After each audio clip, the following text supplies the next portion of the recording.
This is Andy Purewal for ID Boxing. I'm joined by British heavyweight title challenger Fabio Wardley here in London. Fabio, how's life? Life's great, mate. Everything's good, feeling fit, feeling healthy, ready to rock and roll, mate. We will come on to yourself shortly and your fight on Saturday, but you've just seen a very intense press conference with your manager, Whyte, and his opponent, Jermaine Franklin, his trainer, and Fury-Salita. Push was involved up there in the face as well. What did you make of everything from your perspective?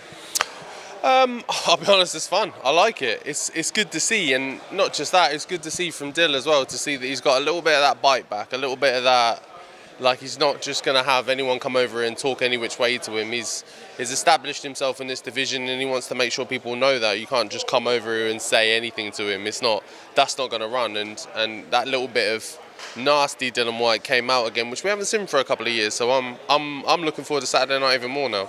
What do you think that has brought that side out of Dilly and Fabio? Do you think it's Buddy McGirt is going away to America?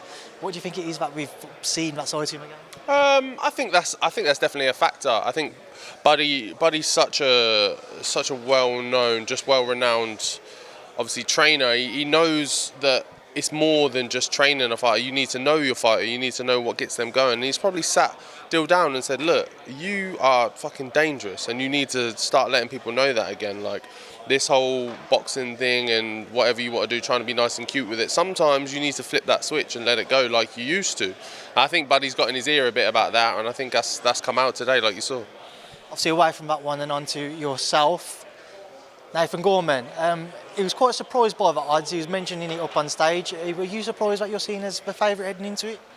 I was, to be fair. Yeah, I was. I know I've got the O on my record and all the KOs and everything. And I guess if you look at it stat-wise from purely what it is, then yeah, maybe that's how the bookies are looking at it. But again, like I said on stage, it means nothing to me. I don't care, favourite or not, odds are in my favour or not. It doesn't matter to me. The bookies aren't going to get in the ring with me and help me out and help me sway the decision, are they? So it's all down to me on Saturday night. So I'm just looking forward to a good fight. I'll be honest, I'm buzzing to just have someone in there that wants to have a go at me, wants to have a throwback at me, and I go, yeah, cool, here we go. Like, I get stuck into it.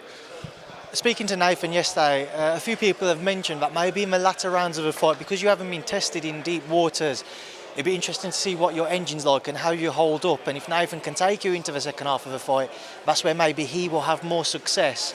Do you understand or agree with people's thinking there? I understand where people are coming from. I understand where the angle they're looking at it. Do I think in actuality it has any worth? No. Like, by comparison, yeah, okay, Nathan's gone the distance a couple of times and he's gone a bit further than me, but it's not been in like absolute rare tear wars. He's not been absolutely cut and on his last legs and had to fight back or anything. He's just kind of casually gone through 10 rounds a few times. Okay, great, I could do that too if you want. It just happens so that I get mine out before that. So banking on taking me to the later rounds is not a great bet if I'm going to aim to get you out of there within the first half. At the same time, as you say that, he said he's confident that he could stop you early on in the fight. Would it be a surprise to you if he was to take and adapt more of an aggressive approach? I don't know if it would surprise me. He's quite an aggressive fighter as it is, to be honest. He steps on the front foot quite a bit. He puts his shots together a lot. So he puts a lot together. But we've seen time and time again, the second I get clipped, the second that pressure ramps up a bit and someone sticks it on me a bit more, 9 times out of 10 they're on the canvas shortly after, so it's likely that will happen again. What do you have to do to be successful to become the new British champion on Saturday night, Fabio? Just be me. Be me. I don't need to do anything extra. I don't need to do anything more. I don't need to change this or adjust that. I just need to do what we've practiced, what we've rehearsed, what we've gone over, the drills we've gone through. Make sure I tick all those off properly on the night and I'll come through with the victory. For who do you think it's more damaging for if they are unsuccessful on Saturday, yourself or Nathan, who, if Nathan loses, would have lost twice at British level? Yeah, I think it is more Nathan. As you can see, Nathan lost. He lost the British title his first go around. So, and he's managed to find his way back and go for a second time. So, worst case scenario, if I did lose, clearly I'm able to do that again. Whereas for him, it kind of puts a bit of a full stop of, you've tried this level twice now, maybe it's not for you. Moving forwards, if you are successful, what would be your plan with that? Speaking of again, Nathan's plans, where he thinks he'll move quite quickly, have a voluntary and then look towards the European and then world scene. For yourself, is it about continuing to build, maybe look at the British route, win it outright? Yeah, potentially. It depends on what fights are available, to be honest. There's obviously some good domestic fights that could be made. Are those fighters ready to step up to British level? Maybe, maybe not. So it's about big fights for me now, because this is obviously a very big fight, and I'm not looking to take a back step. I'm not looking to go backwards. I was sat up shoulder to shoulder with Ed today, and I quite like that seat on the top table. So I want to stay up there, to be honest. So next year is about big fights and even bigger challenges. Just away from yourself, a couple of fights. I want to get your thoughts on Fury-Chisora 3 next weekend. I'm sure you'll be tuning in. It's a heavyweight fight. Your thoughts? Yeah, it's a good fight. Like it's interesting because Chisora just seems to have no off switch at the moment. He seems to just keep going, putting himself in harder and harder fights. So you can never rule him out. There's probably a lot of people who aren't that interested in it, and you can understand why. But I think either way, it still makes it an entertaining fight.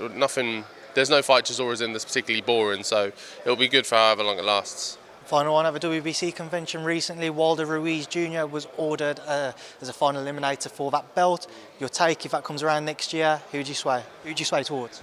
Really good fight, really good fight. Now that's a fight I'm really interested in seeing. Andi Ruiz, when he had that comeback fight, it was a few things missing, but I think against Wilder, it will make him really switch on. He'll really, really switch on. And he likes to put his hands together, puts his combos together. And Wilder's had trouble in the past with fighters who are a little bit shorter, can kind of get under him, get under his punches and things. So we'll see what kind of new things he's been working on, and if that long period out of the ring has really affected him. Obviously, he came back with that win against Robert Helenius, but it was only a round or so. Like, it's not really much to shake off rust with. So we'll see. But it's something I'm interested in, definitely. Well, Fabio, I'll leave it there now because I know you guys have to shoot off. So thanks for speaking to me in ID Boxing. Cheers, mate. Thank you.